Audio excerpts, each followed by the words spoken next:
Salve, salve galerinha, sejam muito bem-vindos ao canal Páginas do Poder, o canal que é igual a você e diferente dos outros.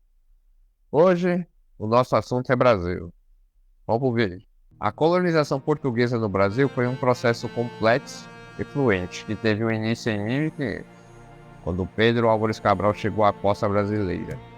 Este período colonial durou por cerca de uns 3 anos, até a independência do Brasil, em 1822.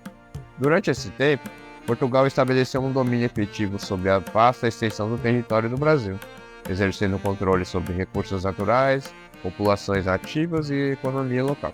A exploração do território brasileiro se deu principalmente através de um sistema que envolvia a produção de culturas comerciais, como cana-de-açúcar, tabaco, algodão e café. A mão de obra escrava desempenhou um papel fundamental neste processo, com milhões de africanos sendo trazidos à força para o Brasil, para trabalhar nas plantações. Além da exploração econômica, a colonização portuguesa também teve um impacto profundo na cultura, religião e na sociedade brasileira.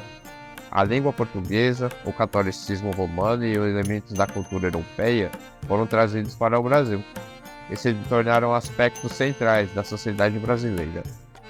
Conflitos entre colonos portugueses e populações indígenas, bem como a resistência dos quilombos e movimentos de libertação de escravos, marcaram a história deste período colonial. O ciclo do ouro, a transferência da capital para o Rio de Janeiro e os outros eventos que culminaram na independência do Brasil representam outros momentos significativos na história da colonização portuguesa no Brasil. Em 1808, a corte portuguesa mudou-se para o Brasil, durante o período mais conhecido como a transferência de corte, que foi liberado pelo então príncipe regente Dom Pedro IV de Portugal, devido às ameaças e invasões das guerras napoleônicas em Portugal. O Grito do Ipiranga foi um evento histórico que ocorreu no dia 7 de setembro de 1822, às margens do riacho Ipiranga. Esse momento é considerado um marco na história do Brasil, pois representou a declaração da independência do país em relação a Portugal. O evento mais famoso envolveu Dom Pedro I, o então príncipe regente do Brasil, que estava às margens do riacho Ipiranga quando recebeu a carta de seu pai, Dom João IV de Portugal, ordenando seu retorno a Portugal.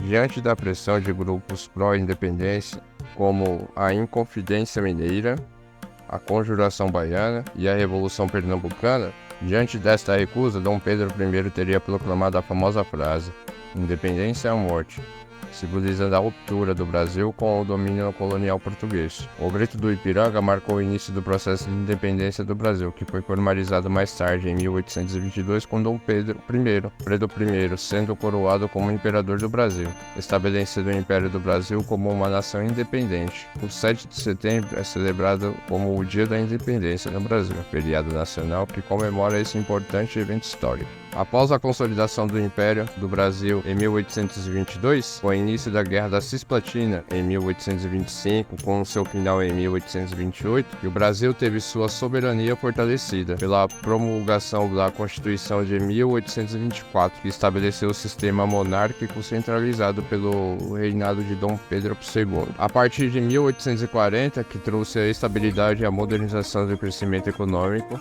a abolição da escravatura em 1888 e a proclamação da República em 1889 encerraram esse período monárquico. A queda do Império do Brasil, culminando com a proclamação da República em 15 de novembro de 1889, foi um evento complexo, que envolveu uma série de fatores políticos, sociais e econômicos. Antecedentes a isso, o Império do Brasil, governado por Dom Pedro I, que estava no trono desde 1840, nas décadas de 1870 e 1880, o Brasil enfrentou crescentes problemas econômicos, concluindo com a crise do café e a abolição gradual da escravatura. Também havia insatisfação com o sistema político imperial, que era visto como centralizador, controlador e submisso à elite. Militares de diferentes partes do Brasil estavam insatisfeitos com o governo imperial, Muitos oficiais de baixa patente sentiam ser negligenciados, enquanto os líderes militares de alta patente temiam uma perda do poder. A proclamação da República, no dia 15 de novembro de 1889, um grupo de militares liderados por Marechal Deodoro da Fonseca, apoiado por civis republicanos, organizou um golpe militar no Rio de Janeiro. Marechal Deodoro, o comandante das forças militares, ordenou que as tropas cercassem um palácio imperial, onde Dom Pedro II estava. Diante da pressão militar e da falta de apoio popular, Dom Pedro II concordou em abdicar do trono em favor de sua filha, a princesa Isabel. No entanto, isso não foi o suficiente para conter o golpe republicano, que buscava eliminar a monarquia.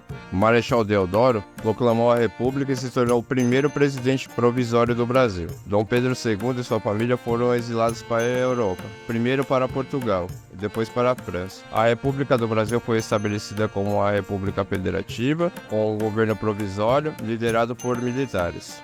Então é isso, galera. A independência liderada por Dom Pedro I representou a afirmação de identidade nacional brasileira, que marcou o início de uma nova era para a história do país, que seguiria sua jornada como nação independente ao longo do século XIX. E esse foi nosso vídeo de hoje, galera. Se você gostou, dá um like no vídeo, continue acompanhando a gente para a gente poder desbravar mais a história do nosso país. E é isso, até a próxima.